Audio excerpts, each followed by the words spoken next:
Hey everyone, welcome to my channel. With all the recent releases from Bachmann in their N Scale range, I thought it would be fun to make a few videos sharing my thoughts. Today I'm going to start with Emily because I feel like not a lot of people have covered her so far. As you will see, she actually ended up being a much better model than I initially expected. As far as first impressions go, I think she looks pretty nice, from her gold capped funnel to her emerald green paint. But how closely does she capture her television counterpart? Let's find out. Starting with the front of the model, you can see that Emily's face captures the look from the CGI era very well. The silver buffers and black coupling hook are present and look very nice. Additionally, all of the painted colors have been done cleanly and don't spill over onto areas where they shouldn't be. Moving on to the side, you can see that the body molding is proportioned very well, with the curvatures all flowing nicely and looking how they should. The yellow lining looks very sharp, with nice, clean edges. The wheels also have spokes that you can see through, something which has not been common with the Thomas range so far. I think this helps Emily stand out from the others in a good way. The only thing I don't like as much is that the crosshead is plastic rather than metal. Here is a quick look at the other side, showing the same extremely well done lining. Looking at the top of the boiler, you can see that the gold lining is also done very well. As is standard for the Thomas range, the handrails are all a part of the molding, but they are raised so that you can still feel them. You can also see the gold painted safety valve, cab spectacle plates, and whistle, which is a separately fitted piece. As with the rest of the model, every part is colored correctly and crisply, with the color staying consistent between the painted moldings and separately fitted items. Here's a look at Emily's cab interior, where you can see that there's not much detail, but that is because it is based on Emily's CGI orthos, which show the same strange shape in the cab. Here is a look at Emily's tender drawbar connection, which is made of plastic but provides a very nice, close, tender connection. Moving on to Emily's tender, you can see that the lining is also very well done, and all of it is where it should be.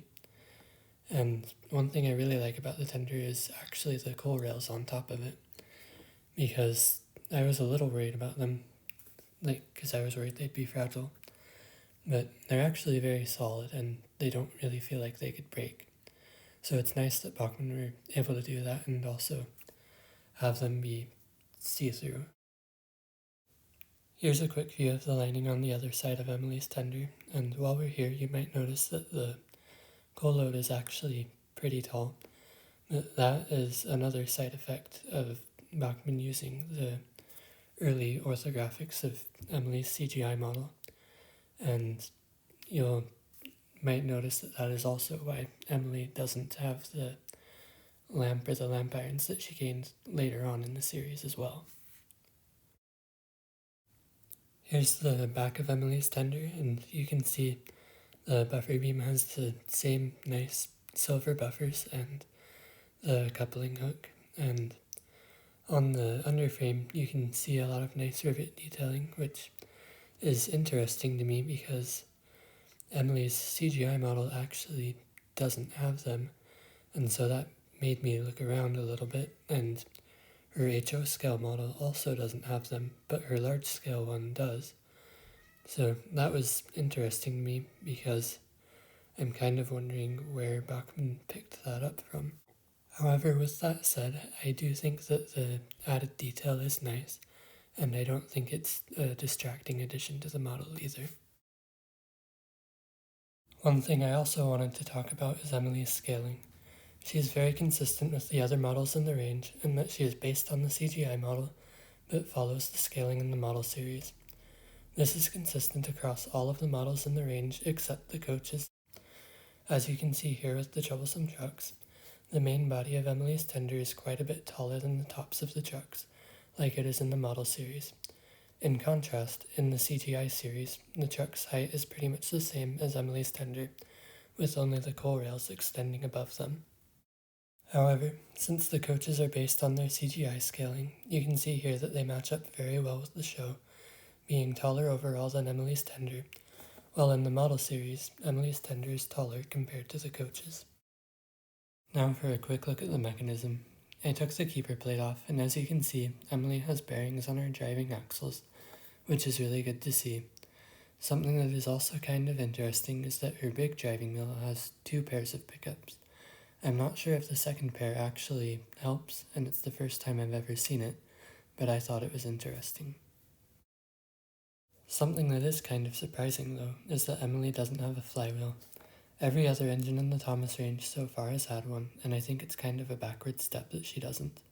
Hopefully this isn't something that Bachmann repeats with future announcements. Alright, now that Emily's on the track, let's see how she performs. As you can see, she's pretty good at starting and stopping on her own without really stuttering very much in between. However, I did realize that I forgot to clean the track during this initial test, so in a moment when I try to test her slow speed control, you will see her cut out. However, I think she still performed pretty well overall, although I decided it would probably be better to film a new slow speed test after I cleaned the track to give her a fair shot at performing well.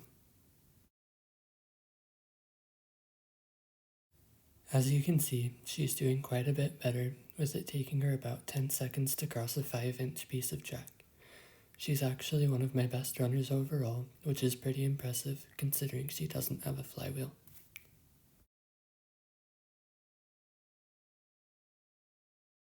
You can also see here that she runs just as well in reverse.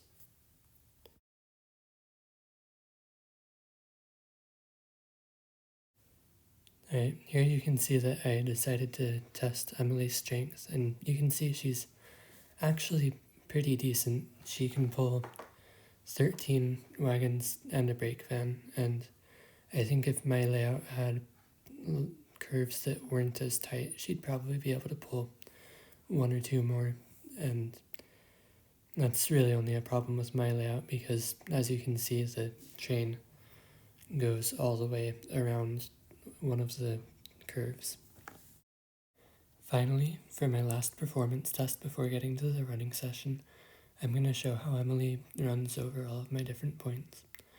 As you can see, she's a very consistent runner and doesn't really stall over them, with most points not really giving her any trouble at all, including Cato's Y point, which has a plastic frog.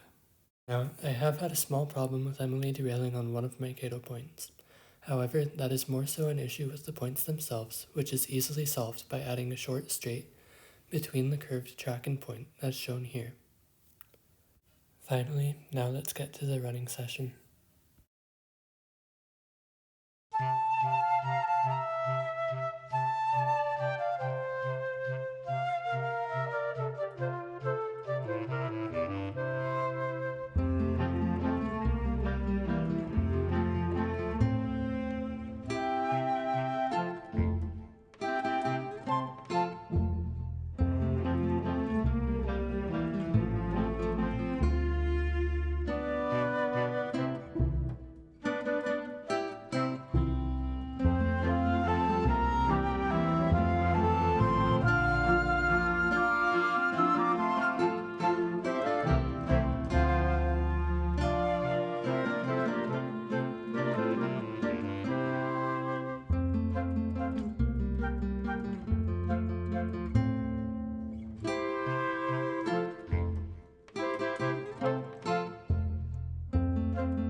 Alright, here are my ratings on Emily.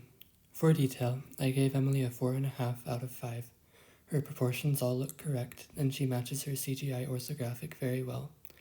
Her handrails not being separate is a little unfortunate, but because that is consistent with the entire Thomas range so far, I don't think that's really much of an issue. As far as mechanism goes, I gave Emily a 4 out of 5.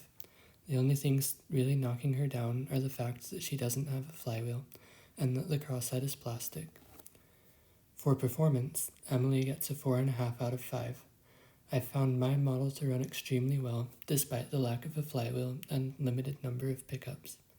She's a smooth, quiet runner with decent performance when hauling loads as well. That said, she is a little sensitive to dirty track, so that's something to be aware of when considering buying her. Overall, I think Emily is a very high quality model. All of her parts seem to fit together well, and the paint quality is also spot on. Because of that, I'm going to give her a 5 out of 5. Emily's total score is an 18 out of 20, which is about an A-. She's a model that I would recommend to anyone who is interested in collecting Bachmann's N Scale Thomas range, and for the most part provides a good standard for upcoming models to follow. Thanks for watching this review, everyone. See you next time.